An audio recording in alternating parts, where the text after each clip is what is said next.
o que está a dizer é relevante também num sentido, que é o que muita gente chama, numa perspectiva historicista, lei histórica, ao explicitar a lei histórica, o máximo que estará fazendo é explicitar a grelha teórica que não tinha percebido que usava ou que não tinha explicitado que usava. Sim, portanto, o máximo, mas aí, lá está, será muito má ideia chamar a isso uma lei histórica. Não é?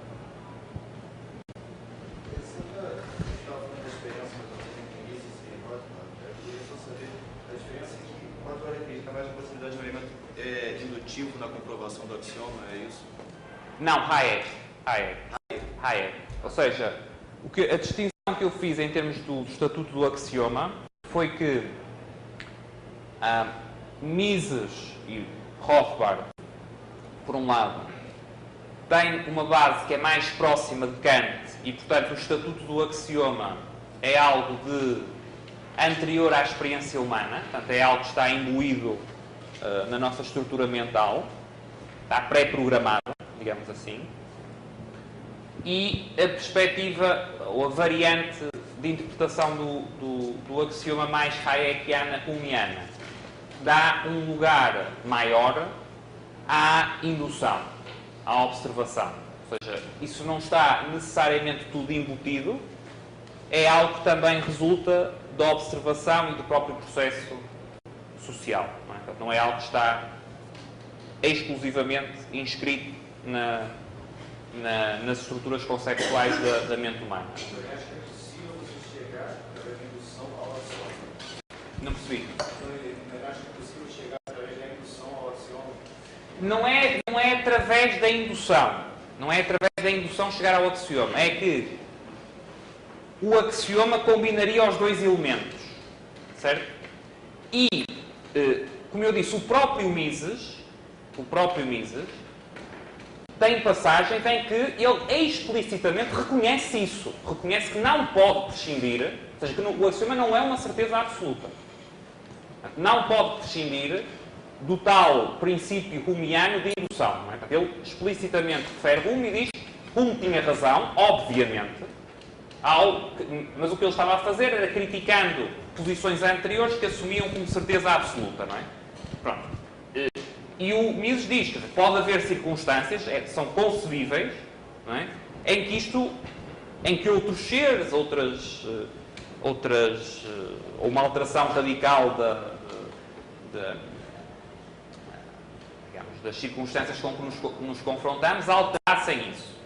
Mas o que depois o Mises diz é que, embora isto seja, de facto, o ponto de Hume é relevante, alertar para que isto não é uma certeza absoluta, mas da maneira como estamos, com a estrutura mental que temos que partir, temos que ter a tal margem de crença que é assim. Certo? A distinção aqui não é de uma incompatibilidade formal com a ideia humeana. É que no caso de Hayek, e é por isso, a meu ver, que Hayek também usa menos a expressão praxeologia e menos ainda a questão a priorismo, a expressão a priorismo.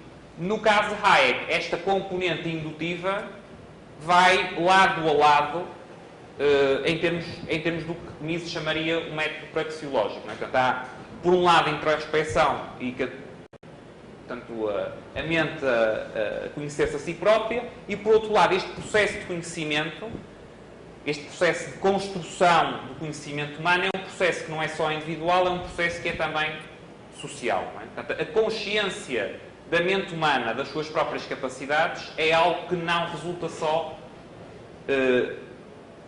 de algo intrínseco à própria mente, é algo que resulta de uma evolução e de uma compreensão também social, e nesse aspecto também com uma componente indutiva e de observação. Agora, como eu disse, e esse é um ponto importante, não há nada em Mises que seja formalmente incompatível com isto. Há uma diferença de variação. Agora, se depois alguém pega, em termos de método praxeológico, e argumenta que, ok, isto é radicalmente diferente, porque nós temos, contra Mises, diz, nós temos uma certeza absoluta de que isto é assim, isto é totalmente autoevidente, isto é totalmente certo, etc, etc. Isso já é uma posição diferente, que é tanto incompatível com Hume, como com Hayek, como com Mises. Portanto, é incompatível com toda a tradição da escola austríaca. E mais ainda com Menger. Não é? Seria ainda mais. Portanto, o elemento de compreensão temos da escola austríaca é um elemento que tem estas duas componentes, ainda que eu possa realçar mais uma. No caso de Mises, realça mais o tal aspecto da introspecção e da estrutura conceptual da mente humana, ou possa ter também algum campo para outra. Mas não quer dizer que chegue ao axioma por via indutiva. Certo? Não quer dizer isso. Você falou uma palavra. Diga. O segundo elemento, você falou, o primeiro seria a introspecção, e o segundo... O segundo seria... Posso ter dito várias coisas. O segundo seria, tem uma componente indutiva, de indução, tem uma componente, ou pode-se chamar também de observação,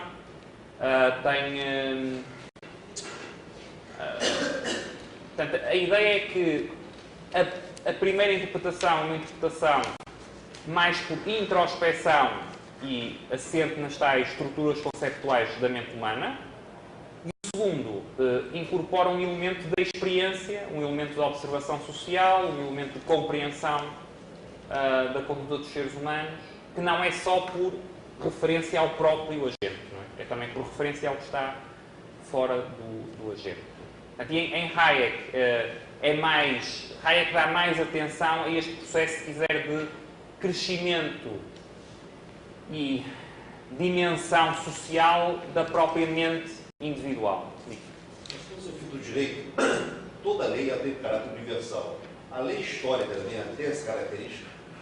Quer dizer, na perspectiva austríaca não tem lei histórica, não é? Portanto, o ponto é que a ideia de uma lei histórica, ou você está a usar, como estávamos falando há pouco, de forma incorreta, está a usar a expressão lei histórica para descrever a grelha teórica que está a usar para analisar a história, mas então não me chame lei histórica, não é? Porque senão está só a criar confusão. Ou então está a pressupor que não precisa de ter a tal teoria prévia para analisar a história, não é? Portanto, aí, na perspectiva austríaca, uma lei histórica, em sentido propriamente dito, é algo que não pode existir. Portanto, daí também a citação, quer dizer, não citei textualmente, mas o facto do Rothbard e do Hayek ainda mais, que tem mais pontos de proximidade com Popper, aprovarem a crítica do Popper ao historicismo. Não aprovarem outros aspectos epistemológicos de Popper, mas subscreverem, incluindo Rothbard, a crítica de Popper ao historicismo. Já agora, esse é um livro também, é um livro bastante interessante, não é um livro na perspectiva da escola austríaca, mas é um livro interessante, creio, para quem estiver interessado também na escola austríaca em epistemologia, o Poverty of Historicism. Provavelmente deve haver, quase certeza que deve haver tradução também no Brasil. A pobreza do historicismo, coisas do género. E é um livro, lê-se bem, é um livro também interessante mesmo para estas questões da relação entre teoria e história. Mais alguma questão? Ok, então vamos fazer intervalo.